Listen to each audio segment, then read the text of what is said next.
competitive Asian continental successes at 75 kilograms in Jordan last year, and Dubai the year.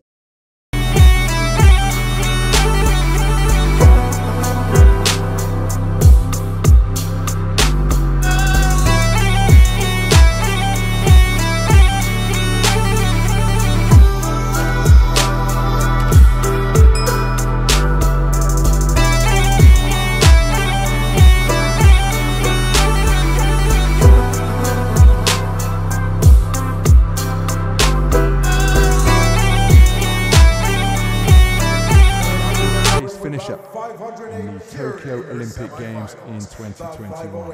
Is scheduled for 3 3-minute rounds and an elite men's 71 kg light middleweight boxing division matchup. Your fine judges being represented here tonight ringside from Afghanistan, Hungary, Australia, Morocco, and Guatemala. And when the action begins, your referee in charge of the action in the center of the ring, representing the IBA by way of Spain with referee Jose Romero Hernandez. So, Mr. Romero of Spain is our referee. Ladies and gentlemen, our boxers are ready, our judges are ready. Touchdown! Are you ready? And we are underway. We're in the 71 kilogram light middleweight division. And this, the bottom half of the draw. Wandesson D'Oliveira, the man wearing blue, operating out of the orthodox stance, is the tournament #2 seed. It's his 4th bout of Tashkent 2023.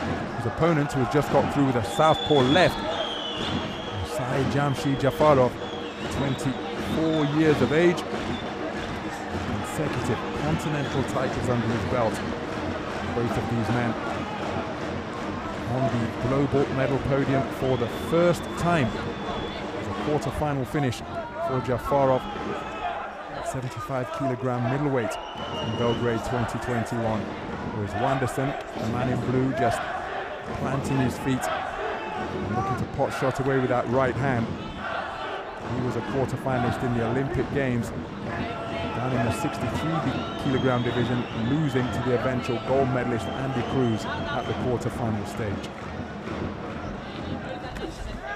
Moved up to 67 kilograms in the 2021 World Championships, where he was a quarter-finalist once again, losing to America's Amari Jones. 1 win before the medal podium. Good right hand to the body, but looking to lash away with his southpaw left is Jaffarov.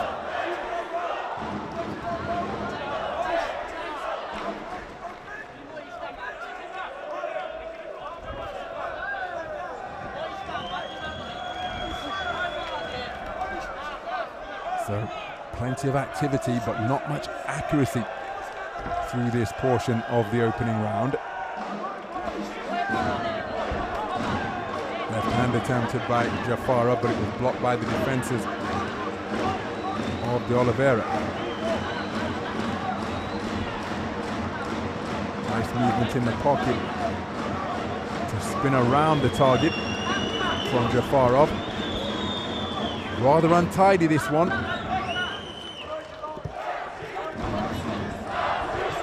Nice right hand landed to the body, but that's countered by a backhand from Jaffarov. It was Wandesson who had the first straight backhand success downstairs, but it was countered immediately.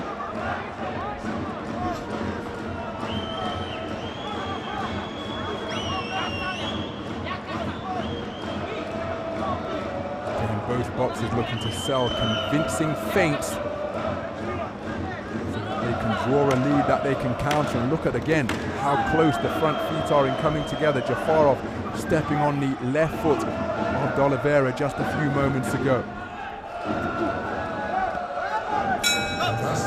Well, at times it's resembled a fencing match, this one. Both quick twitch counter punches, looking to land with eye-catching singles. And it's a 3-2 split in favor of the man in red. Jaffarov taking it for judges 1, 2, and 3, judges 4 and 5, preferring the work of Wandesson D'Oliveira.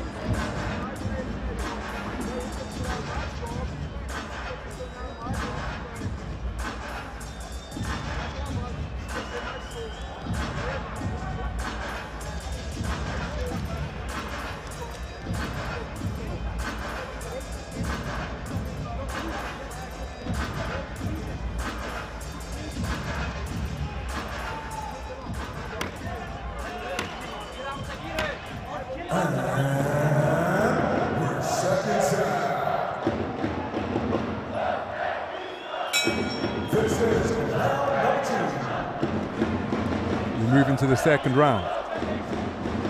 An incredibly tight first 3 minutes. Saw plenty of feints being proffered by both boxers. And again, the defenses, true, nice left uppercut turned underneath by Jaffarov, because the straights are being repelled by the gloves and forearms of Oliveira. And it's interesting, both boxers tucking up tightly now after using low held guards for the majority of the opening round. But there you see they're trying to work their way into range, putting on the earmuffs and peering through the gap between gloves. And again, a southpaw and orthodox boxer, it's almost like they're boxing themselves in a mirror. Nice left uppercut turned underneath by De-Oliveira.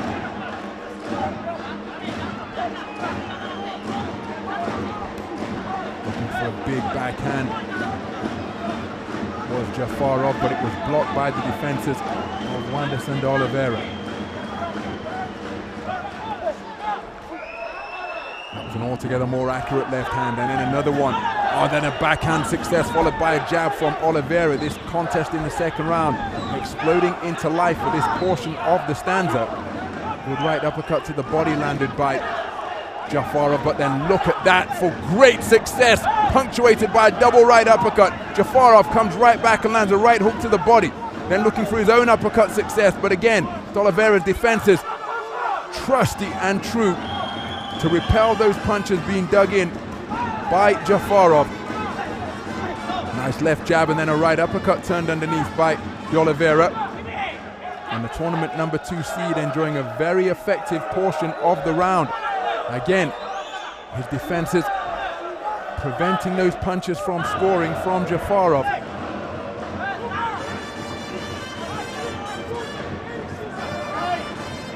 Well, the band quickening the tempo to try and encourage the home boxer wearing red. Timeout is being called so the boot lace can be adjusted on the right shoe of Jaffarov. And I was clearly receiving instructions there, which is not supposed to happen, but again, the corners push the rules to the extent that they can in that regard. And again, the activity level increasing on the resumption from both boxers. Looking for the uppercut once again is De-Oliveira. So too is Jaffarov. But wonderful defenses with the gloves and forearms being produced by Wandерсон De-Oliveira. So we just had a repair to the bootlaces of Jaffarov a few moments ago.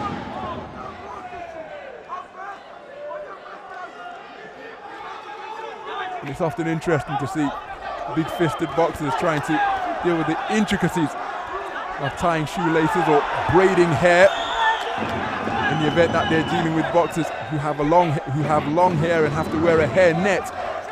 Can take longer than one might think it would. But the action has resumed. Closing seconds of this second round.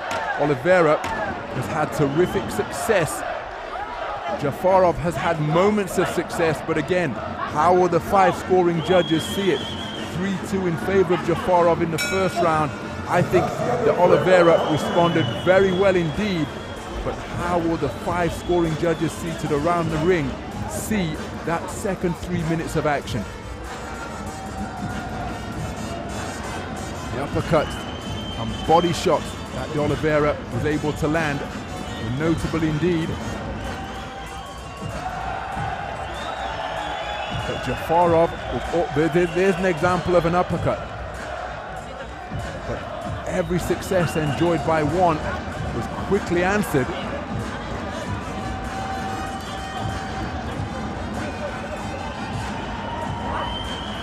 But this was the portion of the round that, for my money, was the difference between the two.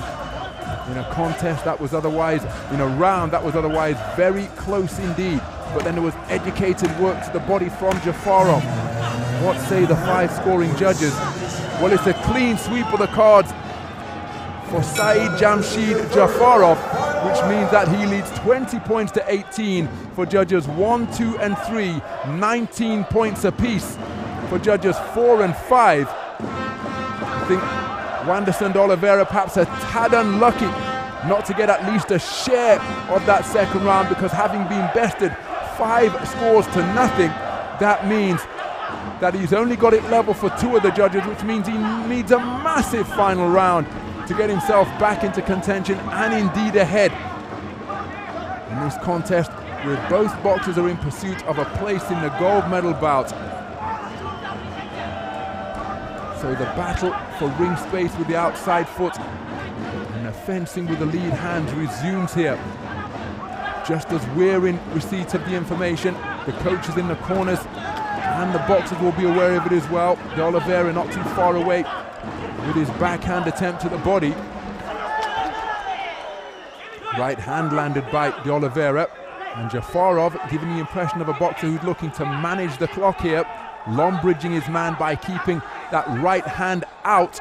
Now he's not, oh, that's a cracking right cross landed by De-Oливейra, and another right hand on the inside. Now De-Oливейra has got to keep concentrated here. He's saying that Jaffarov is spoiling, but the referee is in there to take control of the action. But again, this game of fistic cat and mouse continuing atop the canvas of the boxing ring. Comparatively precious, a few point scoring punches coming from either man, and De-Oливейra has landing the more eye-catching of them. It's an illegal tactic to keep the lead hand out in an attempt to blind your opponent. Now Jaffarov not guilty of that, but he's perhaps on the edge of it, the manner in which he was keeping that right hand out and dangling in the sight line of De-Oливейra for the first half of the round, or first 2 minutes of the round perhaps. So again, the referee speaking to Jaffarov about excessive holding. Neither man accurate during his attempted single counters that they are launching. Just short of the mark. That's a good left hand dug into the body by Jaffarov. And at this type of tempo, and at this type of, in this type of contest, it's going to be very difficult for De-Oливейra to produce the massive final round that he needs.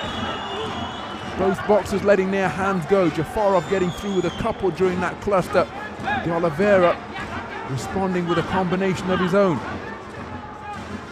Because as the clock continues to tick, De-Oливейra is going to find himself needing a single shot stoppage. And that is going to be very unlikely as Jaffarov continues to manage the clock, content to wrap his man up, and De-Oливейra accepting it. He should have been working to get his hands free there and bustle away to the body or head on the inside.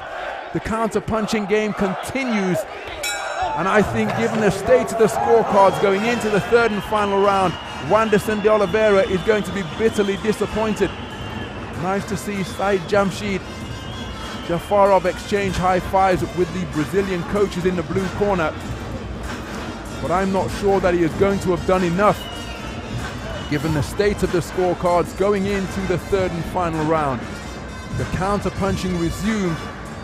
Not that both boxers were waiting, but they were working, trying to create an opening, and I don't think enough scoring leather was landed by Wanderson to overturn the 20 points to 18 deficit that he faced for judges 1, 2, and 3.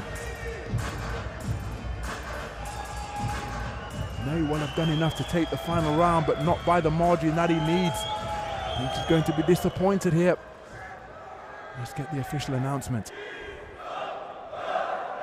Ladies and gentlemen, about 5:08 comes to a close here in your semifinals. After being the scheduled 3 3-minute rounds in an elite men's light middleweight boxing division matchup. We go to the judges' scorecards, where your judges are ruled in favor of your winner by points, declared by split decision. To the right corner, it's a split decision, and the victory goes to Saiджамшид Jaffarov, a 4-1 split in his favor.